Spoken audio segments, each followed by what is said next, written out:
Morning, family. Good to see you. Nice and full in here. This is great. That's a beautiful spirit. You got a great smile, my man. Beautiful smile. Love it. Don't ever stop smiling. Adversity comes, just keep smiling.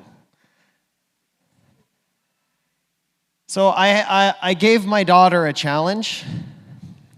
For those that have kids can probably understand this. Kids love to sleep with their parents. They love to come in the bed and cuddle up. It's warm, it's safe, it's secure. But also, we want to help teach our kids to be independent. They can't be 34 years old and still sleeping in my bed. Eventually, they're going to have to be on their own. So we're in this transition phase with my daughter, which is, you have your bed, and for the sake of mommy and daddy, we have our bed. And at night, sure enough, I get a visitor who sneaks in the bed. And at this point, I'm half asleep. I give up, and I just cuddle her until we sleep. So I gave her a challenge. And I said, Lily, if you can sleep the whole night in your bed, you can change my name from Daddy to whatever you want. And day after day, she has not been able to complete that challenge. But last night, when I woke up, this morning actually, so last night she went to sleep. This morning when I woke up, I saw her still sleeping in her bed. So everyone, I'm here to announce that my name is not Jonathan. Today, I am Daddy McPoopypants.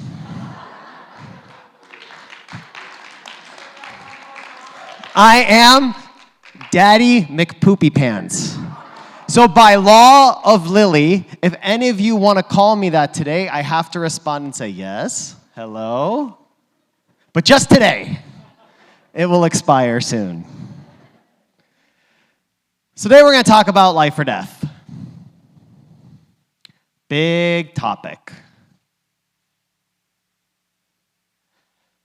So I want to give a story. I think many of you know this story, but a story of a farmer. So there was back in the olden days when majority of people were farmers, there was a minister. He was in his old car driving down the road. You know, it vibrates a lot, makes the noise. You can hear it like 2 miles down the road. And he's passing by this beautiful farm. And when I say beautiful, I mean this farm was gorgeous. The grass perfectly mowed. The crops all in rows. Birds singing, flower beds. It was just a beautiful farm. He had to stop his car and just take a look at this.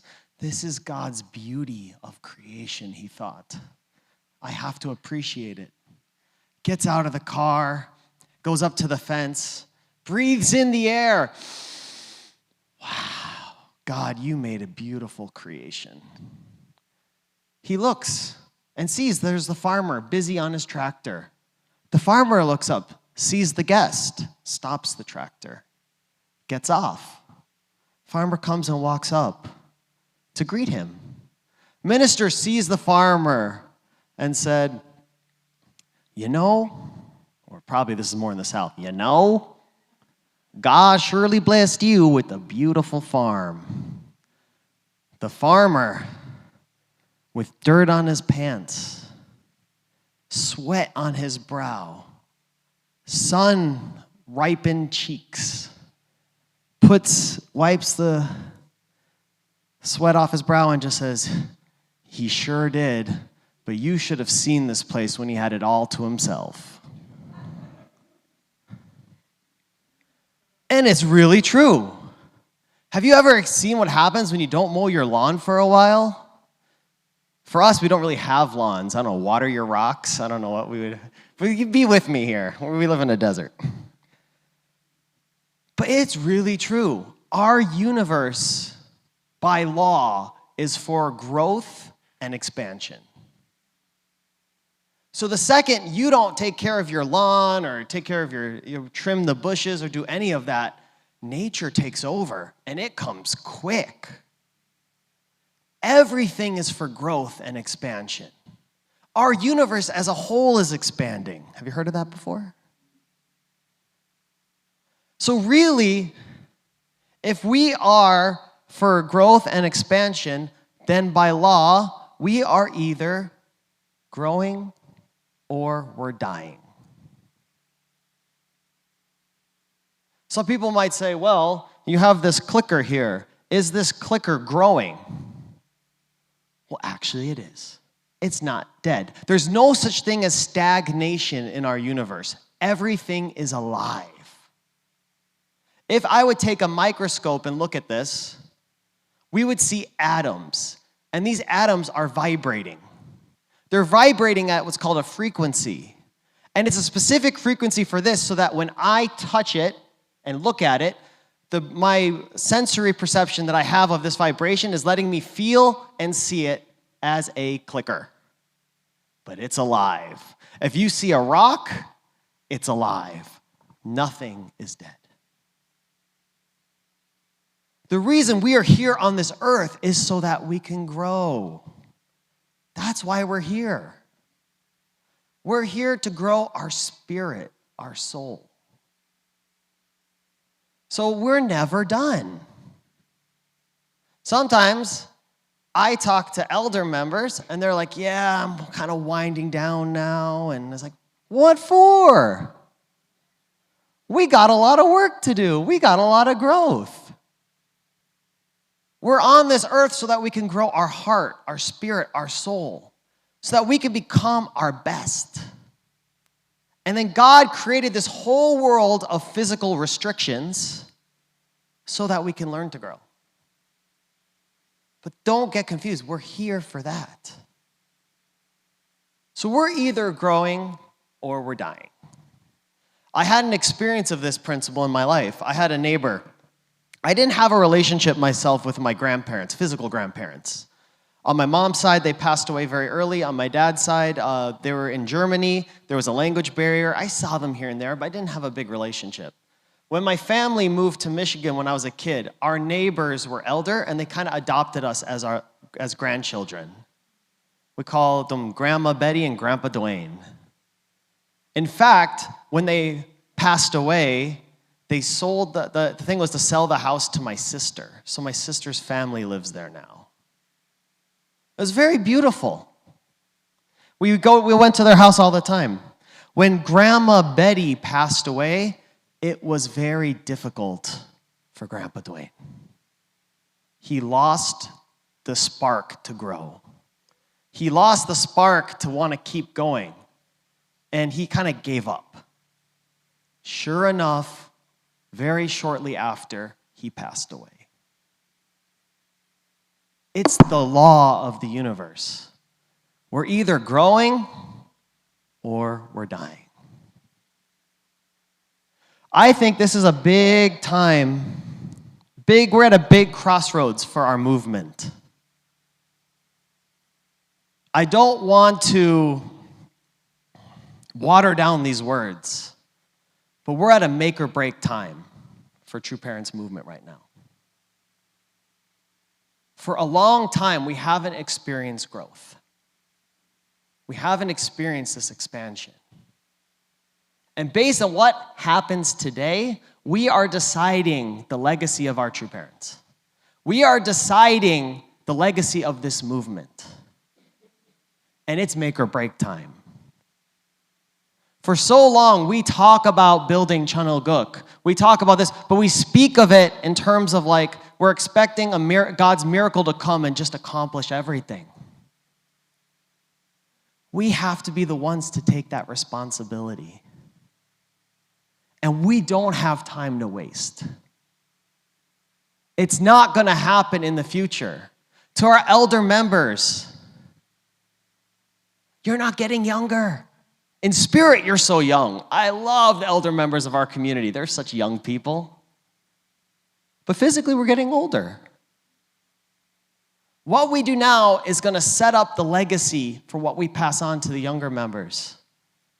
And to our younger members, what we decide to do today will affect what kind of community we build for the future and for our children. But it's life or death time. It's make or break. For so long, true parents have talked about building the kingdom of heaven, establishing Channel Guk, be able to create the ideal world. It's time we have to do it. It's time we have to practice what we preach. God is calling us right now in settlement age to really create Channel Guk, the place of God's true love.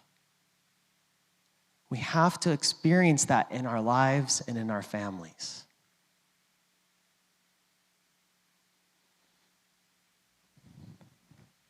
Life or death applies to both growing and restriction, but it has also a deeper meaning too.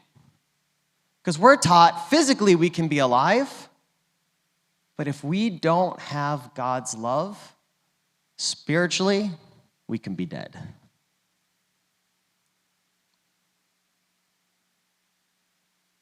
In the Bible, Jesus talked about this. John 11, 25-26. Jesus said unto her, I am the resurrection and the life, and he that believeth in me, though we were dead, yet shall he live. And whatever liveth and believeth in me shall never die. You see, we can be physically alive, but what Jesus was talking about, and true parents talked about many, many times, is life. We're not talking about a physical life. You can be physically alive, but spiritually dead. But what is life? Really, life is God's love. When we have love in our life, we are alive.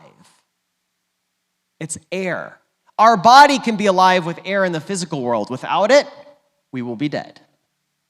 But our soul, our spirit, is only alive when we have love.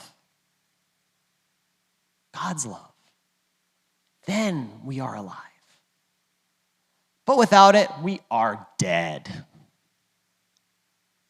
Everything is so important that we learn and practice how to accomplish God's true love. Our lives depend upon it. Our families depend upon it. Our movement depends upon it. The fate of the world depends upon the fact that we have to become the people that actually experience God's love and the happiness that comes from it.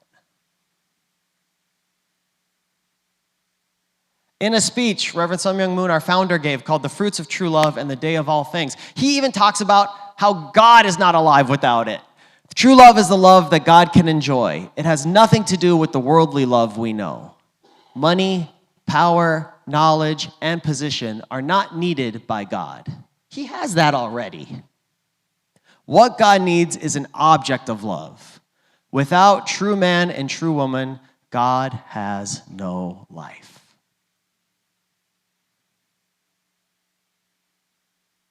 So I ask each of you, are you growing or dying?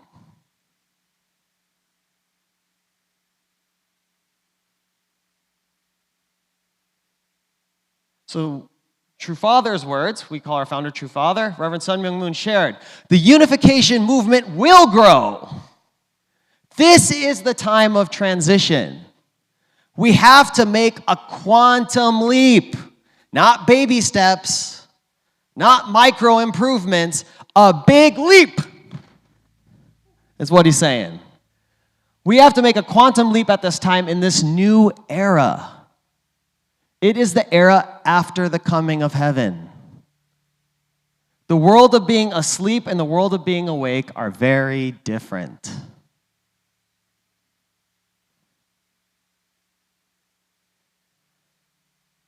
We have to take this seriously. We have a special role. Today I saw on my social media timeline people that were martyred, that offered their lives for the sake of religious freedom. When we study Providence of Restoration, a lot of people paid big sacrifices so that humanity could get to this point. If you study True Parents' life course, we're taught of all the things even True Parents, crosses True Parents have bared to bring us to this level. People offered their lives so that we could be here. People went through suffering so that we could be here at this moment. We're at a crucial time period. But they didn't offer this so that we could just stand by and be complacent. We can just take life mediocrely. No. We did this so that we could accomplish the true joy of God. We can experience, so many people were willing to pay that sacrifice so that we could experience the ideal. You see, when we have love in our community, we are not dead, we will be alive. When we have love in our families will not be dead, they will be alive. That's right.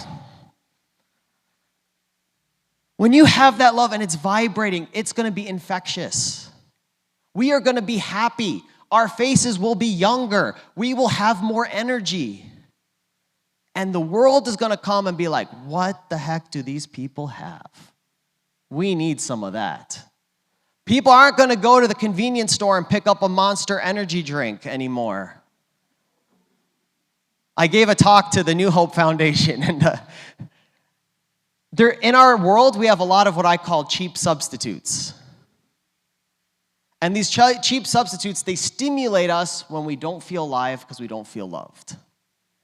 And one of those is energy drinks and coffee. We rely on these things. Why? Because our adrenals are exhausted. Why are our adrenals exhausted? Because we're stressed. Why are we stressed? Because we don't feel loved. So people drink it, they temporarily have energy, enthusiasm. I can see the difference after the energy, before the Monster, after the Monster energy drink. It's a big difference. We won't need those. Those industries are in trouble. Because they'll be like, uh-oh, I had some of that Heavenly Parents Holy Community, and now I don't need you no more, Monster. Go back in the closet.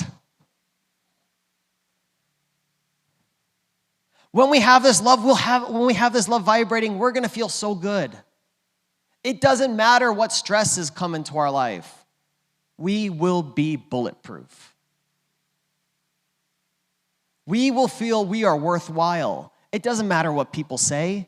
Someone could come up to you and call you a purple pony. You won't be offended. Some of you are very sensitive to purple ponies. It came to my mind for you. We're going to be bulletproof because we feel God's love. We know who we are. And we're going to experience a joy like we never felt it before, a happiness that we never felt it before.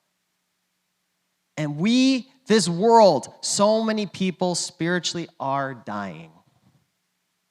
A graveyard is nothing but a land of buts. I don't mean the physical butt, I mean in life. And that is, oh, I've always wanted to be this, but da-da-da-da-da.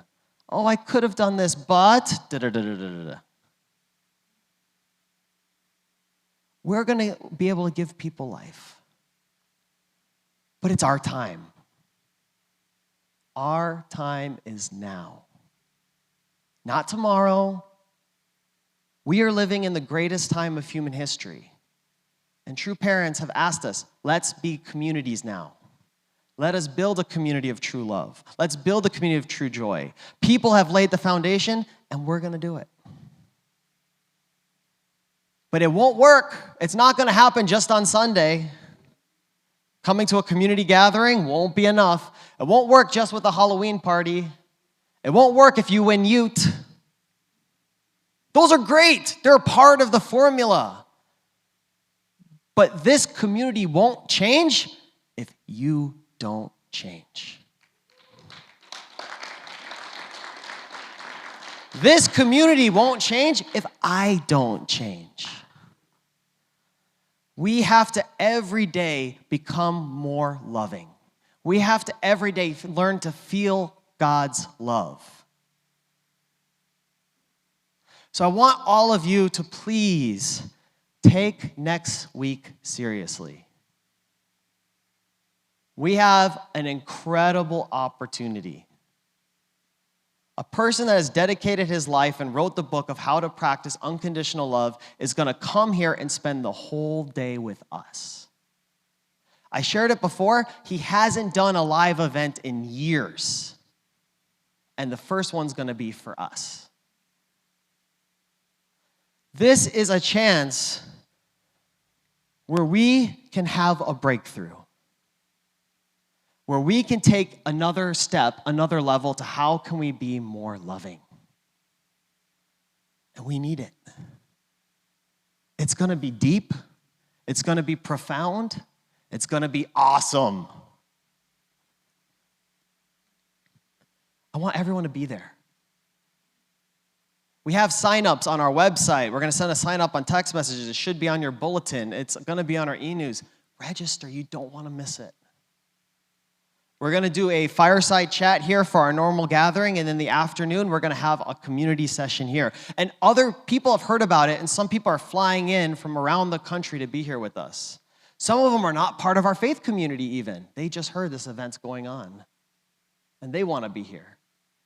We're accepting of everybody to come, but this is focused for us. It can be a turning point, a breakthrough. Some of you may be thinking, well, geez, we have true parents' words. We have the truth. We have divine principle.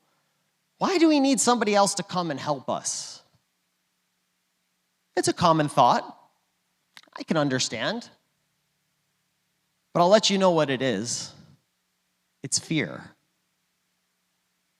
We often, as a human tendency, we are afraid of something that's not from our source or value system that we've become accustomed to. And the ironic thing is, while we practice that, we experience that every time we reach out to people to teach them about our faith and divine principle. That they, many times, are scared or have fear of accepting a new way of thought. But we have the same practice. I think the answer lies in divine principle here. And there's this concept, and the concept is called merit of the age. The merit of the age has increased in proportion to the foundation of heart. And with the flow of history, humankind's spirituality has become enlightened due to the merit of the age and the providence of restoration. So do you think, if God has worked all throughout human history to raise up people to accomplish the ideal, he's just going to give divine principle and that's the only support or help? No. God's going to work through so many channels to give us support and help. Look at technology. Is it by accident that we live in the information age? I was watching a show from people that lived in the show was 1883, and how people lived 140 years ago. Going west, cooking stuff on a little stove. They didn't have a cell phone, internet, electricity, skyscraper, airplane, any of that stuff. But in a short period of time, humanity is completely different. There's been thousands of generations. That was only 2 generations of people ago. How lucky am I to be born now? Is it by accident that we live in the information age so that information can spread? We can reach the whole world with the click of a button. God has been working to prepare the world for this. God is going to work through so many ways to help us to be successful and give us support. There's a story of, I think you guys know the story, but there's a man, and a big monsoon is coming, a flood. It's going to get very dangerous. And the neighbors, they came up to him and they're like, hey, this flood's coming. We don't want to be here. We're going to get out. We're going to ride a bus. Do you guys want to come on this bus ride with us? We'll get you a ticket. Let's get out of here. It's dangerous. Oh, no. I'm a man of faith. God's going to save me. Okay, so then the rain starts coming. It starts piling up. It's on the road, kind of slippery. Nothing too crazy. Beep, beep. Car's outside. It's his friend. Hey, Joe! Yeah? The rain's coming. It's going to be a crazy monsoon. We got to get out of here. Hop on in. Oh, don't worry. I'm a man of faith. God going to save me. He leaves.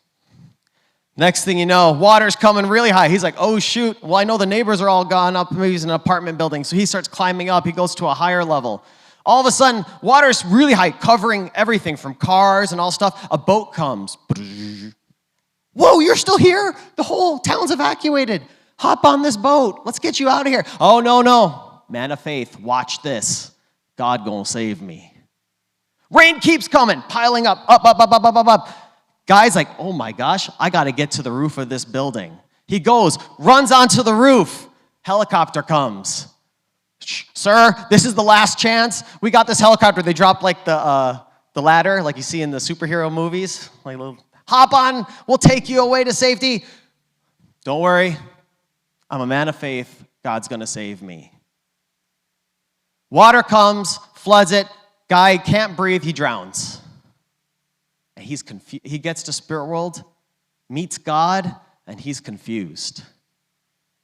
And he's like, God, I'm a man of faith. I know your word. I know the Bible. I know the truth. Why didn't you save me? I was the one with absolute faith.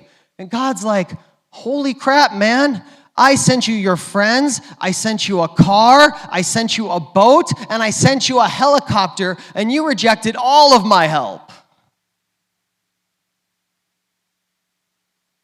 Moral of the story is, let's not reject the help God's sending us.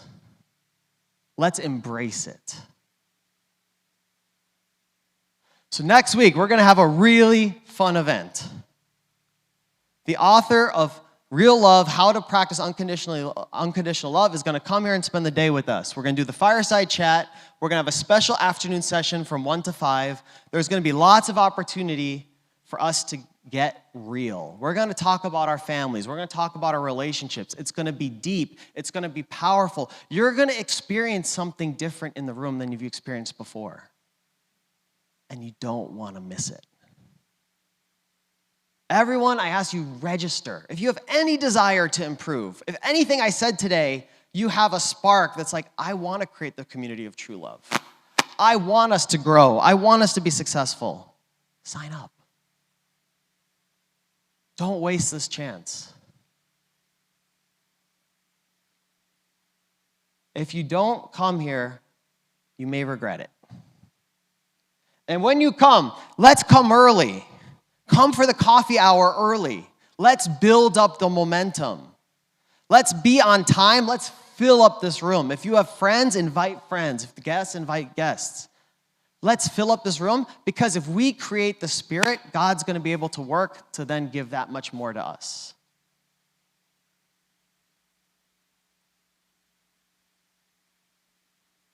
Oh, go back. Okay.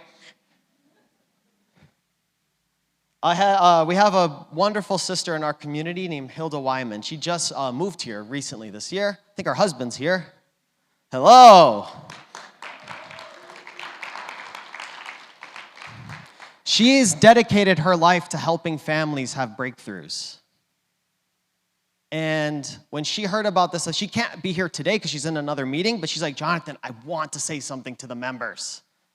And so this is a message from her. Try again. Hello, my precious family. 15 years ago, somebody put the book Real Love into my hands, and I read it in 2 evenings. I was fascinated because as a family coach, I always look for new things that would help my clients, of course, myself too. And I'm always for practicing whatever I teach. So knowing the principle, it resonated with me. Everything that is written, that we should get to the place of true love, that we can love unconditionally, that we know when the other one is drowning, that we can help the person, that we need community, wise men and women around us, and more. So the concept was fantastic. Using it with my clients, everyone said, oh, why didn't I find this sooner? Thank you, thank you, thank you. And parents started growing, improving their families, their lives, and it's wonderful. It's such a satisfying experience. Why don't we do it as a community? We want to grow and become better and better to come to the place of true love. I hope to see you.